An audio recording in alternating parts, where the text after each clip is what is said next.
الرحمن الرحيم مالك يوم الدين إياك نعبد وإياك نستعين اهدنا الصراط المستقيم صراط الذين أنعمت عليهم غير المغضوب عليهم ولا الضالين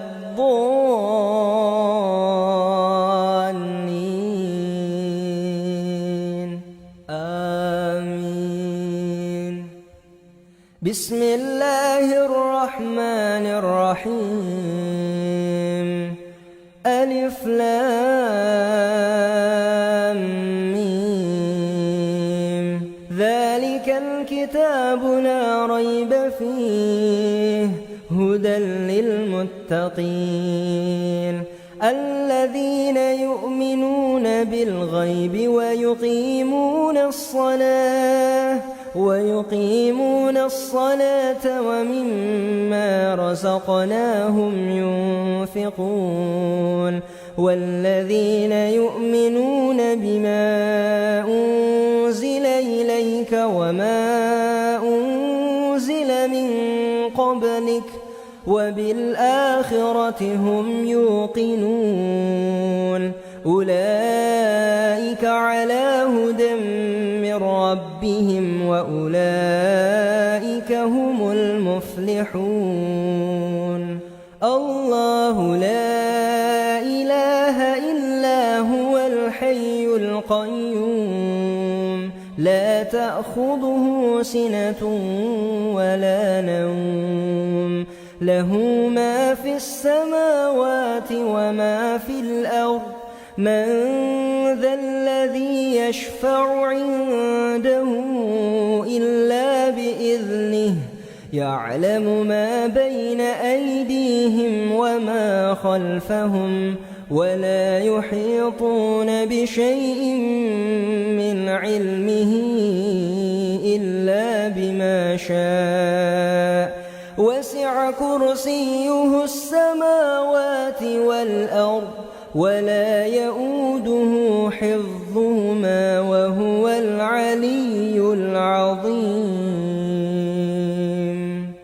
لا إكراه في الدين قد تبين الرشد من الغي فمن يكفر بالطاغوت ويؤمن بالله فقد استمسك بالعروة الوثقى لا انفصام لها والله سميع عليم. الله ولي الذين آمنوا يخرجهم من الظلمات إلى النور والذين كفروا أولياؤهم الطاغوت يخرجونهم من النور إلى الظلمات أولئك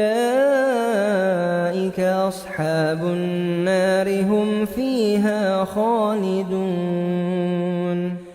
لله ما في السماوات وما في الأرض وإن تبدوا ما في أنفسكم أو تخفوه يحاسبكم به الله فيغفر لمن يشاء ويعذب من يشاء والله على كل شيء قدير.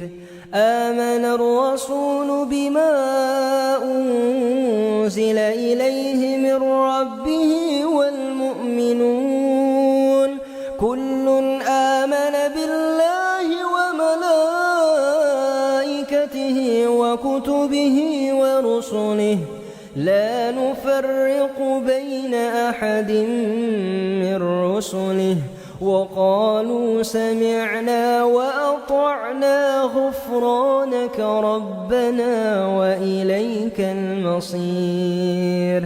لا يكلف الله نفسا إلا وسعها لها ما كسبت وعليها ما اكتسبت ربنا لا تؤاخذنا إن نسينا أو أخطأنا ربنا ولا تحمل علينا إصرا كما حملته على الذين من قبلنا ربنا ولا تحملنا ما لا طاقة لنا به واعف عنا واغفر لنا وارحمنا واعف عنا واغفر لنا وارحمنا واعف عنا واغفر لنا وارحمنا أنت مولانا فانصرنا على القوم الكافرين بسم الله الرحمن الرحيم قل هو الله أحد الله الصمد لم يلد ولم يولد ولم يقل له كفوا أحد بسم الله الرحمن الرحيم قل هو الله أحد الله الصمد لم يلد ولم يولد ولم يقل له كفوا أحد بسم الله الرحمن الرحيم السلام عليكم ورحمة الله وبركاته بسم الله الرحمن الرحيم الحمد لله رب العالمين والصلاة والسلام على أشرف الأنبياء والمرسلين محمد وعلى آله وصحبه أجمعين اللهم رب اشرح لي صدري ويسر لي أمري واحلل عقدة من لساني يفقهوا قولي سبحانك لا علم لنا إلا ما علمتنا إنك أنت العليم الحكيم. Tuan-tuan, puan-puan yang dirahmati Allah sekalian, alhamdulillah kita panjatkan setinggi rasa syukur pada Allah Subhanahu Wa Taala yang melimpahkan kita begitu banyak nikmatnya, pada nikmat kehidupan, rezeki yang melimpah, bahkan pada nikmat iman yang sangat berharga, yang kita akan menikmati kehidupan, yang kita akan melalui kehidupan dengan jiwa yang lebih kuat, bahkan kita mengharapkan syurga di akhirat nanti. Alhamdulillah kita dapat bertemu kembali, mungkin 2 minggu lah, kita tidak ada slot semasa ini Morning Booster ni, kerana saya baru balik umrah, baru 2 hari lepas. Masih ada sesemua sikit, masih ada batuk sikit, kerana cuaca yang berbeza lah. Sekarang ni di sana dia sedang menuju kepada musim sejuk. Jadi cuaca di sana agak sejuk lah. Kalau di Mekah, mungkin cuaca lebih kurang kita saja. Di Madinah sejuk sedikit, sekarang ni dia akan makin sejuk lah. Bulan-bulan depan akan makin sejuk. Dan di Taif sangat sejuk lah, mungkin 12-13 darjah Celsius. Jadi alhamdulillah, jadi kita dapat bertemu kembali untuk sesi mingguan kita, Morning Booster, dengan tema yang sama, Ibtisam lil Hayah, tersenyumlah pada kehidupan. Perkongsian-perkongsian yang kita harap dapat menumbuhkan jiwa dan asa kita, yang akan memberikan kita kekuatan untuk menghadapi ujian kehidupan. Kerana masing-masing kita menyadari bahawa hidup ini adalah pentas ujian. Cuba menafikan ujian ataupun tekanan hidup adalah merupakan satu benda yang akan menyiksa jiwa kita. Tapi bila kita belajar menerima, insya-Allah kita akan dapati semua ujian, semua tekanan-tekanan itu adalah dapur pembakar yang akan mematangkan jiwa kita, yang akan memantapkan iman kita, yang akan sentiasa mendekatkan kita dengan Allah Subhanahu Wa Taala, dan kita sehingga kita mampu bergantung sepenuhnya kepada Allah Subhanahu Wa Taala. Di sinilah akan bermula nikmat dalam kehidupan kita yang sebenar. Lebih nikmat daripada apa yang dikecapi oleh orang kaya, mewah dan sebagainya. Kerana bila kita merasa dekat dengan Allah Taala, maka kita akan rasa satu kelapangan jiwa yang cukup luar biasa. InsyaAllah pada pagi ini kita akan bincangkan satu tema, satu tajuk, iaitu pohon iman. Tentang pohon iman. Bagaimana kita nak tumbuhkan iman dalam jiwa kita, membesar dalam peribadi kita, sehingga menjadikan kita seorang insan yang cukup teguh pendirian. diuji dengan kesenangan, diuji dengan kepayahan. Tidak tumbang dan tidak goyah kita. Kerana pohon iman kita yang berdiri teguh dalam jiwa kita. Kenapa kita menyebut pohon iman ataupun pokok iman? Kenapa kita gunakan istilah pohon ataupun pokok? Kerana Allah Ta'ala sendiri dalam Quran menggambarkan para sahabat radhiyallahu anhum umpama pohon-pohon dan Rasulullah umpama petani. Rasulullah menanam benih yang baik sehingga lahir pribadi-pribadi yang baik, iaitu para sahabat radhiyallahu anhu. Allah Ta'ala sebut dalam surah Al-Fath ayat 29, ayat akhir daripada surah Al-Fath, a'udzubillahi minasyaitonir rajim, Muhammadun Rasulullah, Nabi Muhammad Rasulullah, walladzina ma'ahu, dan orang-orang yang bersama dengannya, iaitu para sahabat radhiyallahu anhu. Asyidda wa 'alal kuffar, mereka ni orang yang sangat tegas dengan orang-orang yang kafir yang ingkar kepada Allah. Ruhama'u bainahum, mereka saling berkasih sayang sesama mereka. Ruk'an sujjadan, mereka ni sentiasa rokok dan sentiasa sujud. Ruk'an sujjadan maknanya sentiasa rokok dan sentiasa sujud. Bukanlah sahabat-sahabat Nabi ni tak buat kerja lain, solat saja, tidak. Nak menggambarkan para sahabat radhiyallahu anhum, dan apa saja kesempatan mereka akan memperbanyakkan solat sunat mereka, qiyam mereka dan sebagainya. Mereka yang sentiasa mendekatkan diri dengan Allah Subhanahu wa taala, sehingga disebut mereka ni ruk'an sujjadan, sentiasa rokok, sentiasa sujud. Yabtaguna fadlan min Allah wa ridwana, mereka mencari fadilat, kelebihan-kelebihan daripada Allah, dan juga ridwana, juga keradaan Allah Subhanahu wa taala. Jadi mereka orang yang begitu tergila-gilakan kelebihan kurniaan Allah Taala dan mencari keradaan Allah Subhanahu wa taala, terutamanya untuk kehidupan akhirat mereka. Simahum fi wujuhihim min atharis sujud, kamu boleh lihat, boleh cam pada wajah mereka atharis sujud, kesan sujud. Kesan sujud di sini kata sebagai ulama tafsir, dia bukanlah tanda hitam di dahi, kan? Tanda hitam di dahi ni boleh dibuat pekan, buat masa sujud, kan? Boleh lekat hitam lah kita. Sekarang ni pun banyak skema-skema, kan? Kadang-kadang skema yang macam-macam skema lah, skema bank, skema macam-macam skema yang bisnes. Ada juga skema yang bagi hitam dahi dia supaya boleh minta sumbangan untuk macam-macam lah, rumah anak yatim, tafid dan sebagainya. Jadi kita hidup di zaman yang begitu banyak skema-skema. Sebab tu perlu kita semak, kita perhatikan dan sebagainya. Tak boleh pula kita mudah melabel. Saya sendiri pun saya sedang mengendalikan satu tahfiz. Bila kita share peluang untuk bagi sumbangan dan sebagainya, ada juga orang kata ni lobok duit, dia kata. Dia anggap kita ni sebagai scammer yang mencari duit. Sedangkan saya sendiri, pelajar-pelajar banyak yang asnaf. Jadi memang kita perlukan dana dan sebagainya. Kerana sebagian pelajar tak mampu bayar yuran, dan kos hidup makin tinggi. Jadi jangan kita mudah percaya, dan juga jangan mudah kita cop, kita melabelkan. Kerana dua-dua tu merupakan, satu merupakan kelalaian, yang kedua juga merupakan dosa. Balik pada tadi, maknanya kita nampak asal sujud, kesan sujud. Kata ulama sebagai nama tafsir, kesan sujud di sini adalah nampak ketenangan pada wajahnya, nampak kesejukan pada hatinya. Kita tengok, kita rasa tenang, kita rasa lapang.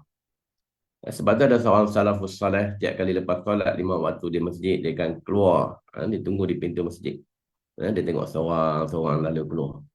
Jadi ditanya kepada dia, kenapa kamu buat begitu? Dia kata, aku mencari orang yang boleh, wajahnya boleh memberi ketenangan kepada aku.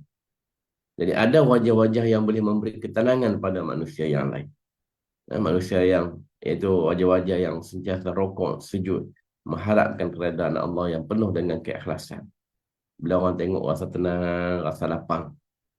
Walaupun mungkin dahinya tidak hitam pun.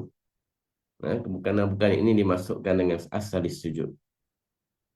Dzalika masaluhum fit Taurah wa masaluhum fil Injil. Begitulah perumpamaannya dalam kitab Taurat, orang-orang yang bersama dengan Nabi Isa, Nabi Musa, wa masalun fil Injil, dan juga perumpamaan di dalam Injil. Hawariyun, orang yang bersama dengan Nabi Isa, orang yang saleh, yang berjuang dengan para nabi mereka. Ciri-ciri yang sama. Kazar'in, seperti pohon, seperti tumbuh-tumbuhan, seperti tanaman. Akhraja syat'ahu fa'azarahu fastagladha fastawa ala suqih. Yang mengeluarkan tunas, maka tunas itu menjadikan tanaman itu kuat, lalu menjadi besarlah dia dan tegaklah lurus di atas pokoknya. Maknanya pokok tu tumbuh dan membesar dan membesar. Yu'jibu az-zurra', menimbulkan rasa takjub, rasa bahagia, rasa tenang kepada az-zurra', petani, petaninya. Di sinilah Rasulullah lah, sebagai orang yang menanam iman pada jiwa para sahabat. Liyaghidha bihimul kuffar, dan menimbulkan kebencian, kejengkelan kepada orang-orang yang kufar, penentang Allah Subhanahu wa taala. Wa'adallahu alladhina amanu wa 'amilus salihati minhum maghfiratan wa ajran 'azima. Dan Allah menjanjikan kepada orang-orang yang beriman dan mengerjakan amal saleh di antara mereka maghfiratan wa ajran 'azima, pengampunan dan juga ajran, ganjaran pahala yang azima, yang agung, yang besar. Jadi beginilah Allah menggambarkan para sahabat umpama pohon-pohon, Rasulullah umpama petani yang menanam pohon-pohon tadi, yang ditanamkan dengan benih yang baik, disuburkan, disiram, dibajai, sehingga lahir tumbuh pohon yang mengkagumkan jiwa Rasulullah SAW. Jadi pohon apa yang Rasul tanam ni adalah pohon iman. Kedekatan mereka dengan Allah, keyakinan mereka pada Allah dan hari kiamat dan sebagainya akan melahirkan satu dalaman yang cukup kuat, yang cukup hebat.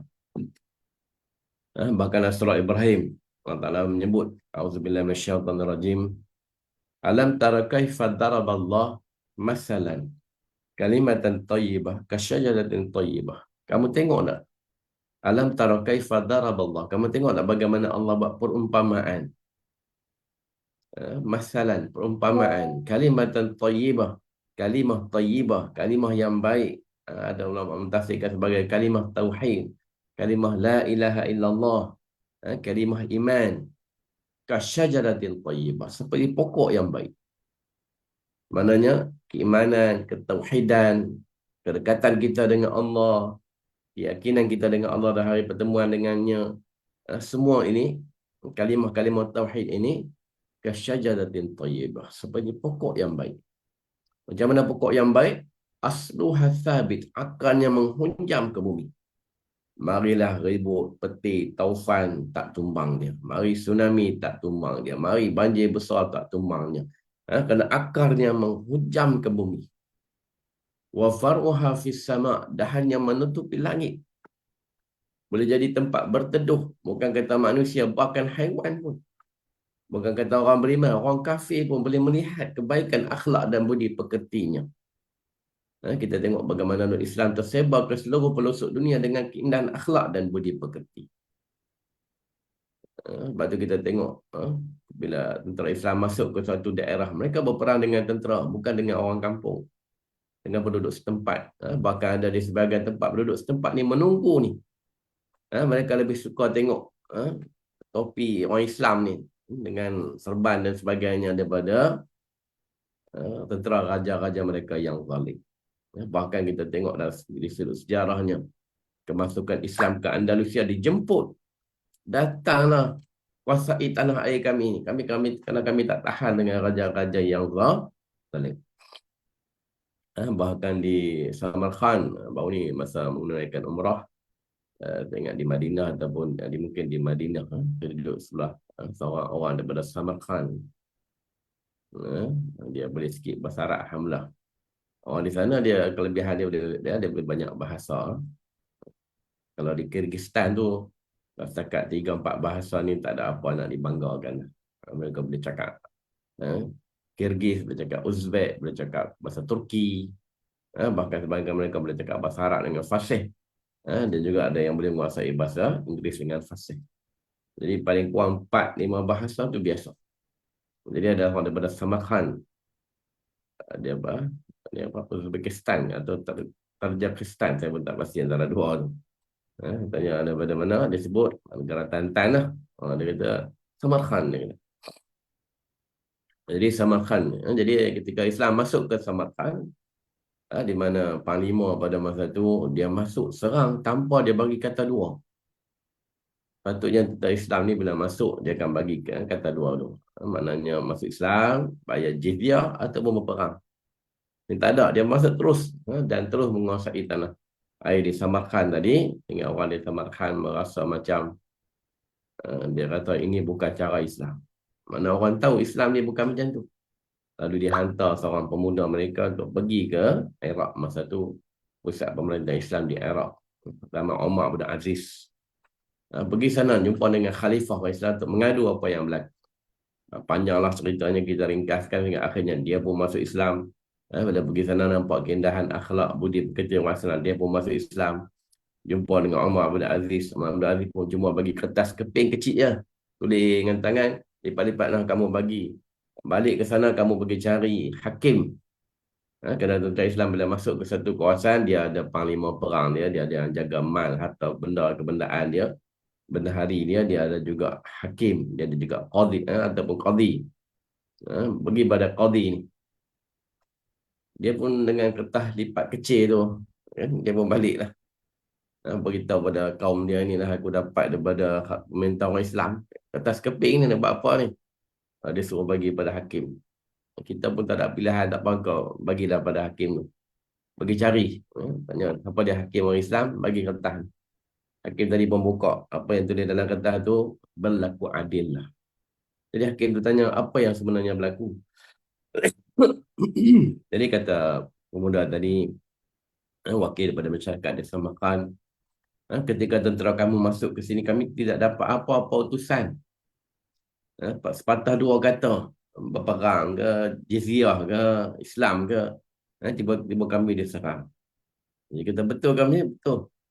Terus hakim tadi panggil mahkamah bersidang. Panggil panglima Islam di satu penjuru, pembela. Kena dia didakwa. Kemudian panggil wakil daripada masyarakat Samarkand. Yang mereka nak rasa, nak yakin ini. Kalau kita duduk tempat mereka, kita rasa apa? Ini mahkamah tentera musuh kita. Ini hakim musuh kita. Kita nak dibicarakan di mahkamah mereka, ada harapan nak menang. Tapi kita tengok di sini keindahan dan keadilan Islam. Jadi hakim tadi dia tanya kepada panglima, betulkah kamu masuk ke sini, kamu tidak bagi kata dua, masuk Islam, jizyah ataupun perang? Dia kata, ya. Dia kata, kenapa kamu buat begitu? Dia kata, dia kata kerana Samarkand ni tempat yang strategik. Jika kita boleh menawan Samarkand dengan cepat, kita ada potensi untuk menguasai kawasan-kawasan yang lain. Jadi kata hakim, itu cuma pandangan kamu, tapi tidak menepati Islam. Apa yang kamu buat ni salah. Jadi diringkaskan hukumannya, hendaklah semua tentera Islam ni keluar daripada Samarkand sekarang juga. Kerana masuk dengan cara yang salah, keluar dulu. Jadi bayangkan penduduk Samarkand terpinga-pinga dengan hukuman yang diputuskan oleh qadi tadi. Dan memang sungguh. Lepas tu nampak tentera Islam packing barang-barang dan sebagainya. Mula nak keluar, tapi ada masyarakat tempatan yang menahan. Jangan tinggalkan kami. Kami suka kalau kamu duduk di sini. Kami rasa lebih selamat. Kami rasa lebih aman. Dan akhirnya tidak dibenarkan pula. Masyarakat tempatan yang ada di situ tak benarkan pula untuk tentera Islam keluar daripada kawasan mereka. Kerana mereka rasa lebih aman dengan akhlak-akhlak yang indah dan sebagainya. Inilah hakikat iman sebenarnya. Sejuk jiwa-jiwa manusia yang bernaung di bawahnya. Kalau seorang ayah, inilah sikap dia, anak-anak rasa tenang, rasa lapang, jiwanya tumbuh membesar dalam suasana yang penuh dengan keyakinan diri. dengan jiwa yang damai. Kita bayangkan kalau suaminya begini, isterinya begini, mak ayah begini, jiwa bagaimana yang tumbuh dalam pelukan keluarga mukmin. Kerana orang ini digambarkan sebagai pokok yang wafar wa hafiz sama. Dahannya menutupi langit. Tu'ti ukulaha kullahin. Yang mengeluarkan buah di sepanjang musim. Bukan bulan Ramadan saja orang mukmin itu ahli sedekah, ahli puasa, ahli Al-Quran. Di bulan mana pun, dia adalah orang yang sangat pemurah. Suka membantu orang-orang yang susah. Orang yang ahli Al-Quran, yang suka baca Quran, mentadaburi Al-Quran. Orang yang banyak berpuasa sunat. Ramadan tu cuma pusat latihan intensif. Jadi bila keluar bulan-bulan Ramadan, itulah sikap yang kita bawa di luar Ramadan, dan kita refresh balik Ramadan tahun yang depan. Itu sepatutnya Ramadan. Bukan mana bulan Ramadannya kita rajin baca Quran. Bulan Ramadan saja kita rajin puasa. Bulan Ramadannya kita rajin sedekah, bagi makan fakir miskin dan sebagainya. Bila keluar bulan Ramadan, tak ada apa-apa, macam besok balik. Bulan Ramadan tahun depan pula, macam tu. Tidak begitu. Tu'ti ukulaha kullahin. Yang mengeluarkan buah di sepanjang musim. Biizni Rabbiha. Dengan izin Rabbnya. Dengan izin Allah Ta'ala. Di sinilah satu yang cukup touching, kata Syekh Saleh Manajid. Maknanya, setiap kebaikan yang kita lakukan tak akan berlaku melainkan dengan izin Allah. Walaupun kita nak buat baik. Nak pergi solat jemaah di masjid ni, baik dah. Jadi on the way jumpa kawan lama. Apa kawan lama tak jumpa. Jom kita minum dulu. Lama tak jumpa ni. Pergi minum. Tak sampai ke masjid. Sebab itulah maknanya, apa kebaikan kita nak buat pun, doa minta kekuatan pada Allah. Jika kita mampu, kata Syekh Saleh Manajid, kalau kita mampu bangun 2 rakaat tahajud, itu dengan izin Allah. Kalau Allah tak izin, kuncilah jam banyak mana pun. Macam-macam bunyi alam tak terbangun kita. Sebab itulah konsep tawakal ni, kata Syekh Saleh Manajid, bukan tawakal dalam bab dunia saja. Dalam bab akhirat pun kena tawakal pada Allah Ta'ala. Minta, serah diri pada Allah. Minta Allah bagi kita kekuatan untuk berubah dan sebagainya. Supaya apa? Iman tu benar-benar lahir dalam bentuk akhlak dan kepribadian kita. Sebab itulah kita tengok betapa Islam ni menekankan tentang outcomes. Bukan output. Kadang-kadang ada orang yang banyak ibadahnya. Ada seorang wanita yang diadukan kepada Rasulullah. Seorang wanita yang kuat puasanya, yang banyak solatnya, yang banyak sedekahnya. Tapi dia menyakiti jirannya. Rasulullah kata tempatnya adalah neraka. Kenapa? Tidak ada outcomes daripada ibadah dia. Cuma ada output. Macam saya bawa balik umrah kan. Mungkin ramai yang bagi umrah dan sebagainya. Bagi umrah tu outputnya. Tapi apa outcome-nya? Apa kesan daripada umrah? Sepatutnya hati kita rasa lebih dekat dengan Allah. Kita lebih ringan beribadah. Sebab tu ada orang pergi solat di Mekah tu. Tiap-tiap waktu solat di masjid. Kadang-kadang dia balik, dia kata dia pergi umrah baru ni kat Masjidil Haram, Masjid Nabi ni tiap-tiap hari. Pagi, subuh pukul 3.30 dah pergi dah. Takut penuh tempat kan. Ramai orang sekarang ni. 5 waktu di masjid. Tapi balik rumah kan. Masjid sebelah rumah tak sampai. Kalau di sana kadang saya tengok, saya pakai jam kan. Sehari paling kurang 5,000 step, 8,000 step kalau di Mekah tu. Kalau di Madinah average 10 ke 13,000 step, 8 ke 9 kilometer berjalan pergi masjid. Kebanyakan begitulah orang bila pergi ke Tanah Haram. Tapi bila balik rumah, masjid bukan jauh mana pun, tak sampai ke masjid. Itu fail lah. Mana tidak ada outcomes-nya. Tidak ada output-nya. Dia ada output tapi tidak ada outcomes. Jadi, nak kena tengok kepada ibadah tadi. Mana tahu tadi banyak puasanya, banyak solatnya, banyak sedekahnya, tapi menyakiti jiran. Jadi solatnya tidak menambahkan takwanya kepada Allah. Puasanya tidak menambahkan takwanya kepada Allah. Sehingga dia tidak mampu menjaga lidah dia daripada menyakiti orang lain. Sebab tu kata sebagai ulama, kalau kita nak terima, nak tengok ibadah kita Allah terima ataupun tidak, tengok pada outcomes-nya. Kerana orang yang salah tu, orang yang mencuri tidak akan mencuri kalau dia orang yang melakukan salah pada Allah Ta'ala. Dia tidak akan berzina dan sebagainya. Dia takkan menyakiti hati orang lain dengan lidah. Ini cara kita menilai ibadah kita di dunia. Nak tengok Allah terima ke tak terima. Sebab tu kita tengok tiap-tiap ibadah ni dia ada dia punya intipati dia. Intipati dia. Kalau puasa ni, la'allakum tattaqun. Untuk melahirkan jiwa yang bertakwa. Solah ini, tanha anil fahsya'i wal munkar. Dia akan mencegah perbuatan fahsya' dan juga munkar. Orang yang melakukan solah, dia tak akan buat lawak-lawak lucah. Dalam grup WhatsApp, hari ni Jumaat kan, kan macam-macam lah gambar kita tengok tengah grup WhatsApp dan sebagainya. Malam Jumaat itu tak ada cerita lagi. Ini benda-benda yang fahsyak. Allah Ta'ala sebut secara spesifik. Fahsyak ni benar-benar berkaitan dengan kelucahan. Dia tak akan buat jok-jok yang lucah dan sebagainya. Dan juga mungkar. Apatah lagi, mencuri dan sebagainya. Inna salata tanha 'anil fahsya'i wal munkar. Salah ni dia akan mencegah kita daripada benda-benda yang fahsyak. Cakap benda yang lucah, yang mencarut dan sebagainya, dan juga yang mungkar, menyakiti orang lain, mencuri, ambil yang bukan hak dia, atau pusaka, dia mengaji tinggi, adik-beradik yang lain, orang kampungnya, habis harta dapat kat dia. Ini bukan orang yang solatnya diterima oleh Allah Subhanahu Wa Taala. Kerana jika solatnya diterima, dia tidak akan buat benda yang fahsyak, dia tidak akan buat benda yang keji. Orang yang berpuasa, dia akan lahir jiwa yang bertakwa. Jiwa yang sensitif, peka dengan apa yang Allah perintahkan, dengan apa yang Allah larang. Dia buat dosa, dia rasa gemetar jiwa dia. Dia melakukan ketaatan, dia rasa tenang jiwa dia.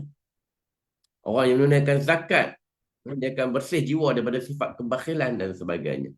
Kerana zakat itu menyucikan jiwa ni daripada penyakit-penyakit hati, tamak, rakus, bakhil dan sebagainya. Jadi tiap-tiap ibadah, kalau kita pergi haji contohnya, berkumpul di Arafah, kita tengok manusia berkumpul dengan pakaian yang paling minimum. Matahari yang terik di atas kepala. Biasanya bulan Ramadan, bulan apa, kalau haji ni kan selalu musim panas kan. Maknanya gambaran seperti Yaumul Mahsyar. Orang yang pergi haji balik, Masya Allah, macam orang mati hidup balik. Dia nak buat kebaikan. Dia tak mahu buat benda-benda yang dosa. Tak mahu lagi menyakiti hati orang dan sebagainya. Tak mahu ambil kalau bukan hak dia. Inilah intipati ibadah. Jadi wafar'uha fis sama. Dahannya menutupi langit. Dia mengeluarkan buah di sepanjang musim biizni rabbiyah. Semua dengan izin Rabbnya, dengan izin Allah Subhanahu wa taala. Wa yadribullahu al-amsala lin-nas la'allahum yatazakkarun. Begitulah Allah membuat perumpamaan untuk manusia ni. La'allahum yatazakkarun, supaya kamu mengambil peringatan ataupun selalu ingat. Jadi inilah iman yang kita nak tanamkan pada jiwa kita, yang Rasulullah tanam pada jiwa para sahabat radhiyallahu anhu. Macam mana Rasulullah tanam? Kita tengok dengan pendekatan Al-Quran. Rasulullah menanamkan keimanan pada Allah, kecintaan pada Allah dan kehidupan akhirat. Banyak ayat Al-Quran kita tengok, ayat-ayat Makkiyah, ayat yang turun zaman Mekah, ayat yang turun pada fasa pertama dakwah Rasulullah selama 13 tahun di Mekah. Kebanyakan ayat-ayat yang menyentuh tentang persoalan iman. Beriman dengan Allah, kewujudan Allah, rasa dekat dengan Allah, bagaimana pada hari kiamat dan sebagainya. Kemudian digemburkan. Kan kalau jiwa kita ni macam ladang, digemburkan tanah-tanahnya. Supaya tanah tu menjadi hidup. Jiwa tu menjadi hidup. Jiwa dan pemikiran tu hidup. Untuk mudah pokok tumbuh dan berkembang. Sebab tu kita tengok Al-Quran. Banyak ayat-ayat yang cuba memfungsikan akal fikiran manusia. Jangan jumuk sangat. Jangan tertutup minda kita. Allah bagi ayat-ayat, afala yatadabbaru, tidakkah kamu berfikir, kamu renungi? Afala yaqilu, tidakkah kamu tidak gunakan akal fikiran kamu? Afala yanzuru, tidakkah kamu tengok? Kan? Allah suruh kita berfikir. Afala yatafakkaru, tidakkah kamu berfikir? Afala yanzuruna ila al-ibili kaifa khuliqat. Kamu tak tengok kepada unta bagaimana dijadikan? Wa ila as-sama'i kaifa rufi'at. Kepada langit bagaimana ditegakkan tanpa tiang, tak ada tiang. Wa ila al-jibal, pada bukit dan sebagainya. Allah suruh kita tengok, berfikir. Inna Allah la yastahi ayadriba masalan ma ba'udatan fama fawqa. Allah tak rasa malu nak buat perumpamaan seumpama nyamuk ataupun lebih kecil badannya. Nyamuk ni dia ada berapa hati? Dia ada berapa ratus biji mata? Benda yang kecil tapi begitu kompleks kejadiannya. Ada berapa ratus biji mata. Mata ni bukan titik. Dia ada sistem dia, ada retina, dia ada saraf dan sebagainya. Ini katakan mana ekstrim nanoteknologi yang tak mampu ditandingi oleh manusia. Fama fauqaha. Bagi ulama menafsirkan fama fauqaha ni, ada benda atas nyamuk tu. Virus kan, atau bakteria, saya tak pasti ada. Kita boleh cari dalam Google. Mana yang lebih kompleks lagi kejadiannya. Dan banyak Allah memfungsikan akal fikiran manusia. Surah An-Naba, amma yatasa'alun. Mereka duk tanya-tanya tentang apa? Kamu duk tanya tentang apa? Anin naba'il azim, tentang peristiwa besar tentang hari kiamat. Kamu tak percaya tentang hari kiamat? Kalla saya'lamu, summa kalla saya'lamu. Kamu pasti akan tahu. Kamu akan tahu dan kamu pasti akan tahu. Alam naj'alil arda mihada wal jibala awtada wa khalaqnakum azwaja wa ja'alna nawmakum subata wa ja'alna al-laila libasa wa ja'alna an-nahara ma'asha wa banayna fawqakum sab'an shidada wa ja'alna sirajan wahaja wa anzalna minal mu'thirati ma'an sajjaja linukhrija bihi habban wa nabata wa jannatin alfafa. Cuba kita tengok terjemahannya surah An-Naba ayat pertama, juzuk 30. Allah bagi kata Syekh Qutb, Allah memfungsikan akal fikiran. Fikiran manusia. Dan kamu tak percaya dengan kiamat? Alam naj'alil arda mihada. Bukankah Allah jadikan bumi terbentang luas? Mana susah nak menjadikan daripada benda tidak ada kepada ada dengan nak musnahkan tu. Kalau fikir tentang kamu tak percaya tentang hari kemusnahan, nak buat lagi susah. Alam naj'alil arda mihada wal jibala awtada. Allah jadikan gunung ganang itu sebagai pasak. Bumi kita ni stabil kerana adanya gunung ganang. Tapi dah berapa banyak gunung yang diratakan, bumi masih stabil lagi kerana ada lagi gunung-gunung yang lain. Kita bayangkan kipas yang duk pusing atas kepala kita. Cuba kita kerat 1 inci, tengok apa jadi. Kita ambil 1 bulan, kita kerat 1 inci, dia akan hilang keseimbangan, dia akan bergegar. Dia boleh cabut daripada tangkai ni. Tapi bumi ni masih hebat, steady lagi. Walaupun satu hari dia akan, bila sampai saat dia akan hancur binasa. Kerana tangan-tangan manusia juga. Kerana ini ditentukan oleh Allah Subhanahu wa taala. Wal jibala autada wa khalaqnakum azwaja. Allah jadikan kamu berpasang-pasangan. Daripada tidak ada kepada ada, daripada makhluk, daripada kejadian yang hina kepada bentuk yang begitu sempurna. Jadi semua ni lebih susah daripada nak membinasakan. Ayat kita yang orang muda sekarang, lu fikir sendiri. Kan? Kamu tak percaya tentang hari kiamat, Allah sebut satu tentang langit yang berlapis-lapis dan sebagainya. Dengan benda-benda yang kejadian yang lebih kompleks, lebih patut kita herankan. Macam mana daripada Allah nak hancurkan semua ni? Tak ada apa-apa, simple je nak binasakan ni. Bukan benda besar pun. Kamu tak heran pula macam mana Allah menjadikan. Kamu heran macam mana Allah nak hancur binasakan. Jadi Allah memfungsikan akal fikiran manusia supaya manusia ni tidak membuta tuli. Sebab itu Islam ni bukan satu ajaran yang mengajar kita ikut buta tuli tanpa kita bertanya. Sebab itu kita tengok di kalangan ulama-ulama dulu kan, perdebatan, perbahasan tu benda biasa. Disikapi dengan sikap lapang dada. Kerana Islam bukan agama yang jumud, agama yang mentaklid, membuta tuli. Ikut je. Tak boleh tanya. Dan tanya ni apa dalil ni? Kita tak boleh ni, tak boleh. Jadi maknanya bukan itu yang Islam ajar pada kita. Islam ajar kita berfikir, menerima dengan penuh keyakinan supaya keyakinan ini tidak boleh digoncang. Bila datang serangan pemikiran, datang aliran, macam-macam aliran, dengan hujah-hujahnya kita boleh tepis. Sebab apa? Kita beriman secara sedar. Kita menerima dengan fikiran yang terbuka. Kerana kebenaran ini memiliki sifat yang cukup kuat, yang tahan diuji kalau diterima secara terbuka. Mari Islam ni kita boleh tangkis. Sebab kita bukan taklid, utar tuli kan, ikut je. Tapi kita meyakini dengan Islam yang kita pegang hari ini.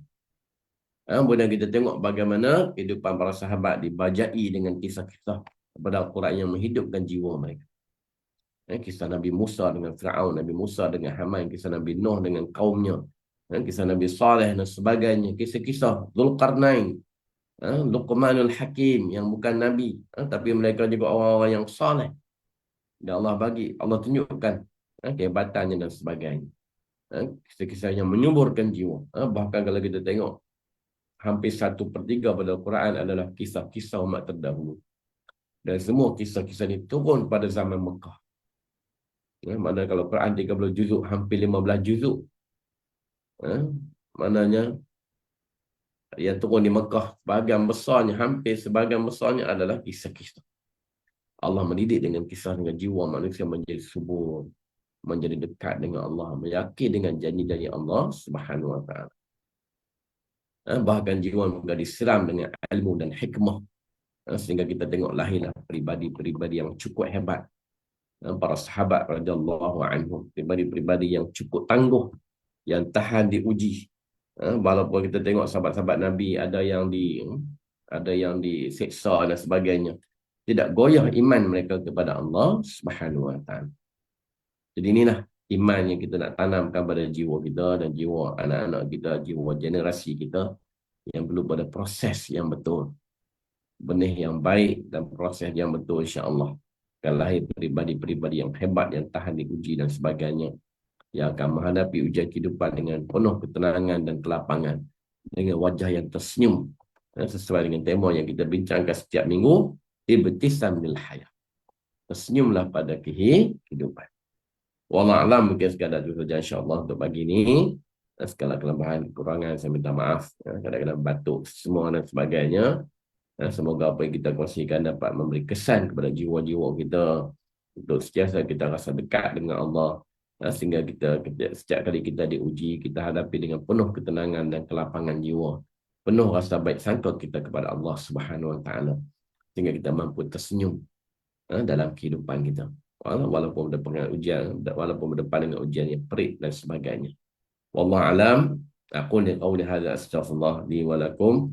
Wallahu ghafurur rahim. Wa billahi taufiq wal hidayah. Assalamualaikum warahmatullahi wabarakatuh. Insya-Allah sehingga kita jumpa lagi minggu depan.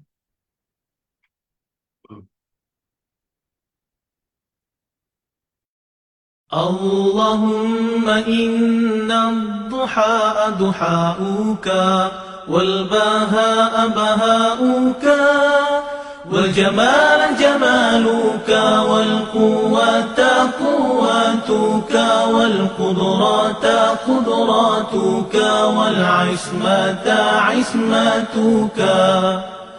Allahumma in kana rizqi fis samai fa'anzilhu wa in kana fil ardi fa'akhrijhu wa in kana mu'assiran fayassirhu wa in kana haraman fatahhirhu وإن كان بعيدا فقربه بحق دحائك وبهائك وجمالك وقوتك وقدرتك آتني ما أتيت من عبادك الصالحين.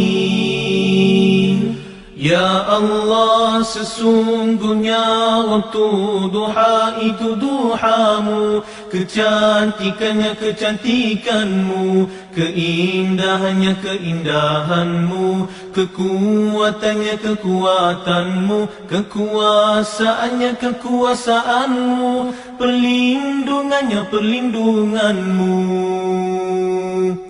Ya Allah, jika Meski masih di langit turunkanlah, jika di bumi keluarkanlah, jika sukan pemudahkanlah, jika haram sucikanlah, jika jauh dekatkanlah.